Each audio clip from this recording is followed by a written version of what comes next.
Ja, ich begrüße Sie im Bundesinstitut für Risikobewertung. Ich freue mich, dass Sie den Weg hier analog zu uns gefunden haben. Wir sind ja, das wissen Sie alle, analog viel besser als digital, weil wir haben ein Halo, man merkt uns, wenn man nah an uns rangeht, und es ist immer wieder schön, auch Menschen wieder analog zu sehen und eben nicht nur zweidimensional an den Bildschirmen. Gleichwohl grüße ich natürlich auch alle an den Bildschirmen, die heute den Weg hierher nicht finden könnten. Hat ja auch seine Vorteile, so eine hybride Veranstaltung. So ist man dann halt immer à jour, obwohl viele Kilometer dazwischen liegen mögen. Ja, ich begrüße Sie hier zum 6. Workshop Antibiotikaresistenz, in diesem Jahr gemeinsam von der Deutschen Gesellschaft für Hygiene und Mikrobiologie, dem Robert-Koch-Institut und auch dem Bundesinstitut für Risikobewertung veranstaltet wird. Ich begrüße die Teilnehmerinnen und Teilnehmer hier im Saal und die zugeschalteten Kolleginnen und Kollegen. Und den Herrn Wieler, glaube ich, brauche ich meinen Kollegen nicht begrüßen, der kann nämlich nicht, aber Herr Eckmanns wird ihn da würdig vertreten. Herr Professor Jan Buhr, Präsident der Deutschen Gesellschaft für Hygiene und Mikrobiologie. Dann Frau Scheithauer, die auch noch zu uns sprechen wird für die Krankenhaushygiene. Dann Frau Barbara Freischem, Head of Department Surveillance and Regulatory Support der EMA. Und natürlich auch vielen Dank, Frau Dr. Sanvili, dass Sie den Weg zu uns gefunden haben aus dem Bundesministerium für Ernährung und Landwirtschaft. Ich glaube, es gibt genügend Gründe, zu dieser Veranstaltung zu kommen. Jetzt, wir segeln ja alle so ein ganz klein bisschen neuerdings immer unter den One Health-Konzept Ansatz. Wenn man jetzt mal ehrlich ist und so guckt, was wir die letzten 20, 30 Jahre gemacht haben, dann trifft das in der Antibiotikaresistenz eigentlich immer solche Aspekte des One Health. Das heißt heute nur so und ist wahrscheinlich auch richtig, dass man das mal benamst, weil wir haben die ganzen vielen Jahre davor eigentlich so selbstverständlich gedacht, wir müssen halt kooperieren. Aber wenn der One Health-Gedanke hier beim Bundesgesundheitsamt, und wir sind ja zumindest als Robert-Koch-Institut und als BfR ja noch immer Kinder des Bundesgesundheitsamtes, da war das BGA damals auch schon eine One-Health-Institution. Da waren nämlich Veterinärmedizin, Humanmedizin, Arzneimittel, Strahlenschutz und ich weiß nicht, was alles darunter versammelt.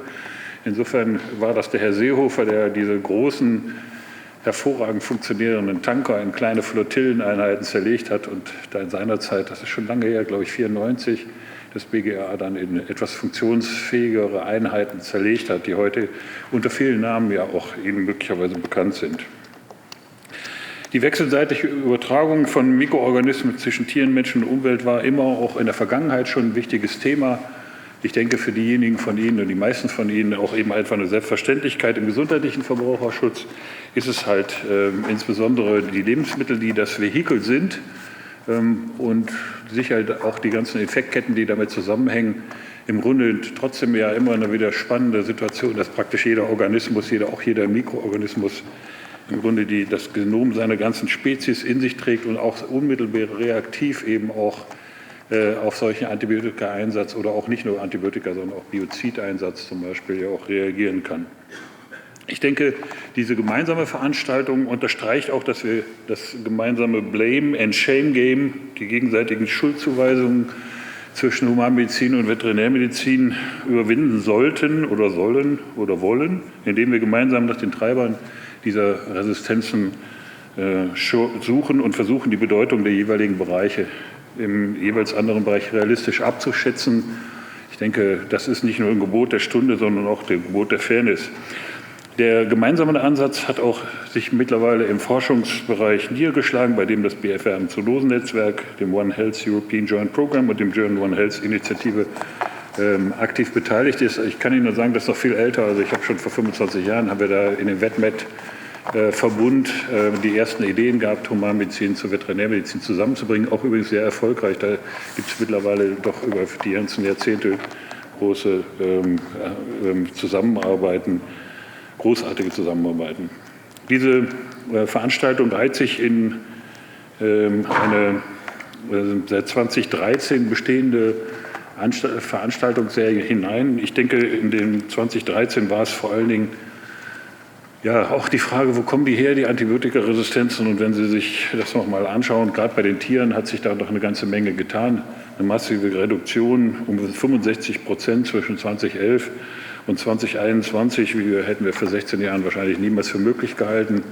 Ich meine, die Antibiotika-Leitlinie in der Tierärzteschaft gibt es auch schon mittlerweile seit 25 Jahren. Also da muss jeder Bereich halt nochmal schauen, wie er da zurechtkommt und wie er da den Einsatz von Antibiotika macht. Ja, wir werden es wahrscheinlich nicht schaffen, Antibiotikaresistenzen zu vermeiden. Das liegt schon einfach daran, weil es praktisch jedes Bakterium irgendeine Resistenz in sich trägt. Die Frage ist halt nur, wie wird sie ausgeprägt, wie läuft sie in die Population. Natürlich ist es so, dass man im Grunde sich damit auch wissenschaftlich stimulieren kann, dass also gerade hoher Einsatz von Antibiotika oder sehr hoher Einsatz natürlich Resistenzentstehungen auch in Populationen, auch im Empfängerpopulation ja auch triggert.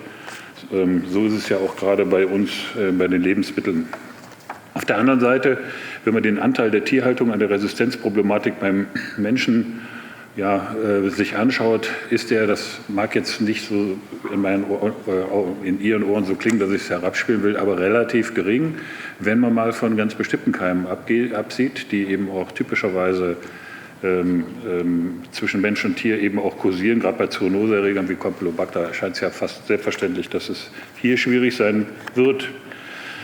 Ja, wir werden versuchen, diese Resistenzen zukünftig auch gering zu halten, was mit einer guten Tiergesundheit, mit der menschlichen Gesundheit, Lebensmittelsicherheit vereinbar ist. Wahrscheinlich, wenn wir auch noch mal auf die externen Reservoire schauen müssen, viel mehr, als wir heute gemacht haben. So, die Umwelt fällt immer so ein bisschen bei der Antibiotikaresistenz so unten weg, aber diejenigen von Ihnen, die schon mal so eine Kläranlage beprobt haben, die wissen, also da gibt es doch einiges zu tun. Und da gibt es ja auch epidemiologische Hinweise darauf, dass Sie, also wenn Sie jetzt Antibiotikaresistenzentstehung sich mal anschauen, dass also gerade zum Beispiel Tierhaltung, die in Bereichen von Kläranlagen, von Brauchwasser, Zuflüssen zum Beispiel und so sich anschauen, Vorflutern, dass es da schon auch epidemiologische geschlossene Infektketten gibt, sodass man auch vermuten kann, dass die auch durchaus eine Rolle spielen. Ja, es gibt vergleichbare Anstrengungen in der Medizin. Ich würde sagen, so aus meiner Sicht, Pantare, alles fließt. Wir können die Probleme nicht nachhaltig lösen, aber wir können sie andauernd lösen, eigentlich jeden Tag. Scheint mir irgendwie der bessere Strategie zu sein, dass wir diese Bemühungen, die wir da nur jetzt angestrebt haben, auch nicht nachlassen. Diese Tagung beschreibt den Zwischenstand, der für uns relativ günstig ist, aber bleiben wir jetzt mal im Jargon der Fußball-Weltmeisterschaft, die jetzt unmittelbar bevorsteht. Ja, die gegnerische Mannschaft der resistenten Bakterien ist stark und hat noch viele spielstarke Auswechselspieler auf der Bank. Ja, wir hoffen, mit dieser Tagung einen Beitrag zu einer angepassten Taktik zu leisten, die uns im Wettbewerb mit den Mikroorganismen bestehen lässt.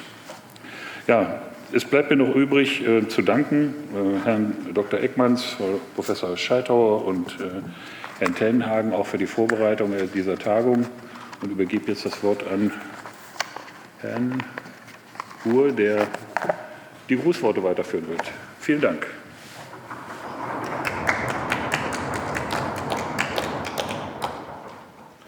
Ja, lieber Herr Henzel, vielen Dank für Ihre Grußworte und vielen Dank auch, dass wir diese tolle Veranstaltung hier bei Ihnen veranstalten dürfen.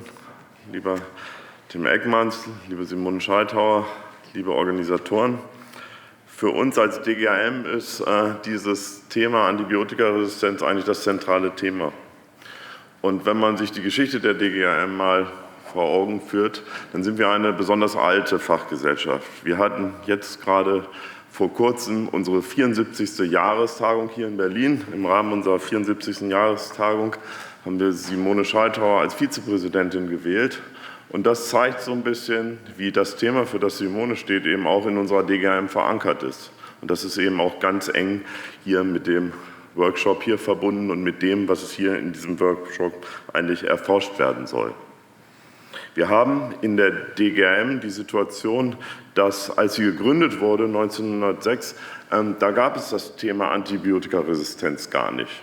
Ja, das ist eigentlich ganz erstaunlich, weil die Bakterien, die waren schon immer resistent. Also auch als die DGAM gegründet war, waren die schon genetisch so in der Lage, Resistenzen auszubilden. Also im Prinzip sind die Bakterien viel, viel trickreicher mit dem Antibiotikaresistenzthema. Und wir als Fachgesellschaft oder auch als Gesellschaft, wir müssen halt neue Strategien finden, wie wir mit dem Antibiotikaresistenzthema umgehen. Das wird auch in den nächsten Jahren weiter sehr eng in der DGAM verankert sein und wird uns letztendlich auch stimulieren. Denn diese Form der Forschung macht auch viel Spaß. Ja, vieles von dem, was wir dort erforschen, hat unmittelbaren Bezug für unsere Krankenversorgung. Wir in den großen Universitätskliniken haben ja das Problem, dass eigentlich alle Intensivstationen mehr oder weniger dieses Antibiotikaresistenzproblem kennen und dass wir alle dort nach Lösungen suchen. Dass das genauso in der Veterinärmedizin ist, das ist uns allen natürlich gut bekannt.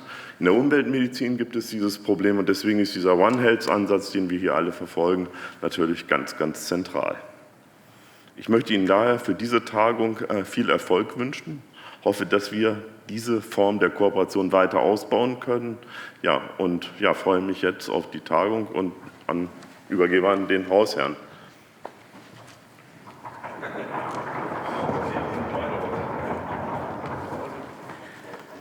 Okay, vielen Dank. Hier sollte eigentlich Herr Wieler stehen. Herr Wieler konnte leider nicht. Mein Name ist Tim Eckmanns und lässt sich entschuldigen. Er hatte, wie hatte Herr Hensel gesagt, die Präsidentenkrankheit quasi. Zu viele tausende Termine, die schnell reinplatzten, sodass er das nicht konnte. Er wollte das Ganze dann virtuell halten, was auch nicht klappte und was vielleicht ein schlechtes Licht zeigen könnte, weil es klappte tatsächlich nicht an der Kommunikation zwischen RKI und BFR. Aber ich glaube, auf der Ebene ist die Kommunikation, funktioniert nicht so gut, auf anderer Ebene dafür umso besser. Deswegen machen wir hier diesen Workshop gemeinsam. Und ich glaube, eigentlich kriegen wir das relativ gut hin mit Herrn Tenhagen. Ich weiß es nicht, ich glaube, seit 15 oder 20 Jahren, also bevor der Begriff One Health war, wie Herr Hensel schon sagte, arbeiten wir intensiv zusammen. Das kann noch verbessert werden, aber es ist auf jeden Fall wesentlich besser als die technische Zusammenarbeit, die halt jetzt auch nicht virtuell geht. Und deswegen lese ich das Grußwort von Herrn Wieler jetzt vor. Also jetzt bin ich nur noch Vorleser. Sehr geehrter Herr Professor Hensel, sehr geehrter Professor Buhr, liebe Kolleginnen und Kollegen, auch online. Ich freue mich sehr, einige Worte an Sie richten zu können, wenn auch nur virtuell. Ist nicht virtuell. Dies hier ist die 6. Veranstaltung des Robert-Koch-Instituts zusammen mit der Deutschen Gesellschaft für Hygiene und Mikrobiologie, unserer Fachgesellschaft, die ich so sehr schätze. Aber es ist auch das erste Mal, dass wir diese Veranstaltung gemeinsam mit dem Bundesinstitut für Risikobewertung planen. Seit 3 Jahren hat diese Veranstaltung nicht mehr stattgefunden. Das ist der Covid-19-Pandemie geschuldet. Umso mehr freue ich mich, dass es uns gelungen ist, den Workshop in diesem Jahr und kurz vor dem Beginn der World Antimicrobial Awareness Week zu organisieren. Dieses Mal hat die Veranstaltung einen starken One Health-Fokus und zum Schluss werden auch globale Themen angesprochen. Wir sind uns alle einig, dass One Health anerkennt, dass die Gesundheit von Menschen, Haus- und Wildtieren, Pflanzen und der weiteren Umwelt eng miteinander verbunden und voneinander abhängig sind. Alle genannten Habitate sollten gesund sein. Die kürzlich von dem One Health High-Level Expert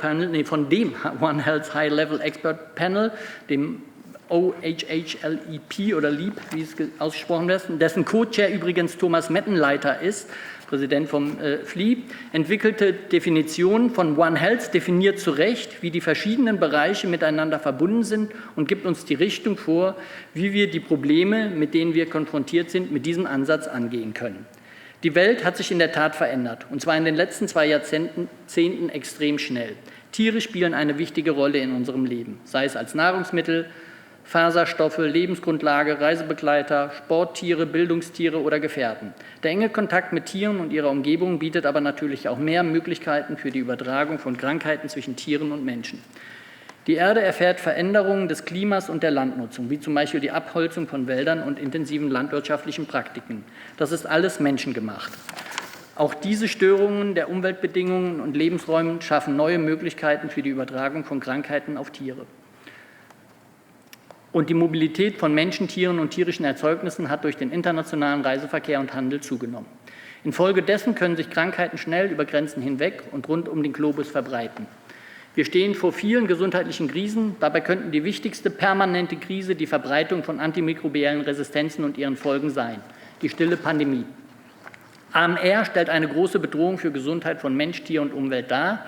Eine kürzlich im Lancet veröffentlichte Analyse des Institute of Health Metrics and Evaluation, übrigens unter Beteiligung auch des RKIs, zeigt, dass AMR weltweit eine der Haupttodesursachen ist. Das unterstreicht einmal mehr die dringende Notwendigkeit, kritische Lücken in der Gesundheit von Mensch, Tier und Umwelt im Rahmen von One Health zu schließen. Aus Sicht von Public Health sind einige Beispiele für kritische Lücken, die ich beobachte, die Notwendigkeit einer erschwinglichen Zugangs zur AMR-Diagnostik, antimikrobieller Therapie sowie Infektionsprävention und Kontrolle als Teil der allgemeinen Gesundheitsversorgung. AMR-Diagnoseinstrumente wie zum Beispiel Blutkulturflaschen fehlen oft. Sie sind in vielen Bereichen weltweit nach wie vor sehr teuer. So wird oft der erste wichtige Schritt für eine angemessene Behandlung verhindert. Zu den kritischen Defiziten, die wir ebenfalls beobachten, gehören unzureichende Infrastrukturen in der Laborausrüstung und beim Verbrauchsmaterial für Bakteriologie und Qualitätskontrolle, zuverlässige Wasser-, und Hygienesysteme in den Gesundheitseinrichtungen sowie Informationssysteme, die Daten zeitnah erfassen, verwalten und analysieren können. Und natürlich fehlt häufig geschultes, kompetentes Personal. Wir vom RKI unterstützen im Rahmen des Global Health Protection Programms viele Länder beim Aufbau der entsprechenden Infrastruktur, als auch des Zuwachses von fachlicher Kompetenz, vor allen Dingen in Subsahara-Afrika und in Ländern in Osteuropa. Wir müssen die Surveillance aus einer One-Health-Perspektive einführen und verbessern, die die Bereiche Mensch, Tier und Umwelt auf verschiedenen, aber gleichermaßen wichtigen Ebenen, lokal, national und global vollständig integriert. Die Zusammenhänge zwischen antimikrobiellen Resistenzen und Klimawandel wurden bisher vernachlässigt und bedürfen deutlich mehr Aufmerksamkeit. Wissenschaftler warnen seit langem und immer wieder vor dem Klimawandel und der Antibiotikaresistenz. Wir müssen das große Ganze im Auge behalten. Wie beim Klimawandel kann man den globalen Norden eher als den Verursacher betrachten, während der globale Süden eigentlich mehr an den Folgen leidet. Daher ist eine Unterstützung aus dem globalen Norden unbedingt notwendig, um diese Herausforderung zu meistern. Seit Anfang der 2000er Jahre bemühen sich globale Akteure um die Bekämpfung von AMR, wobei die Veröffentlichung der globalen Strategie zur Eindämmung von AMR durch die WHO im Jahr 2001 ein Schlüsselereignis war, das den Weg für die folgenden Ereignisse ebnete. Die Global Leaders Group on Antimicrobial Resistance wurde im November 2021 gegründet und ich freue mich ganz besonders darüber, Mitglied dieser Gruppe zu sein. Seit einigen Monaten leite ich, also Herr Wieler, in der GLG-Gruppe auch eine Taskforce für integrierte One Health Surveillance. Die GLG-Gruppe hat 6 Schwerpunktbereiche festgelegt, zu denen nachhaltiges politisches Handeln in Bezug auf AMR gehört, in dem kritische Gelegenheiten ergriffen und die Surveillance von AMR, Einsatz und Resistenz in allen Sektoren verbessert werden sollten. Am Robert-Koch-Institut wurde im letzten Monat das WHO-Kooperationszentrum für Antibiotikaresistenz, Verbrauch und nosokomiale Infektionen eingeweiht, nachdem das RKI bereits seit 2019 das WHO-Netzwerk antimikrobielle Resistenzen koordiniert. Das WHO Collaborating Center unterstützt die Weltgesundheitsorganisation bei der Stärkung und Integration der nationalen Surveillance-Aktivitäten zur Antibiotikaresistenz, Verbrauch und nosokomialen Infektionen der Mitgliedstaaten. Ich freue mich sehr über die Zusammenarbeit des RKI mit dem BFR, aber auch mit der DGHM. Meine Damen und Herren, AMR kann nur mit dem One Health-Ansatz bekämpft werden. Wir brauchen die Stimme der Wissenschaft mit ihrem Fachwissen und ihren Leitlinien, die die Grundlage für alle politischen und globalen Maßnahmen bilden können. Ihnen allen danke ich für Ihre Aufmerksamkeit und wünsche Ihnen einen ertragsreichen Workshop. Hören Sie einander zu, zeigen Sie Verständnis für die teilweise vielleicht auch widersprüchlichen Positionen. Hier und heute darf nur das Gemeinwohl zählen oder, wie es David Attenborough so schön sagte, Self-interest is for the past, common interest is for the future. Danke.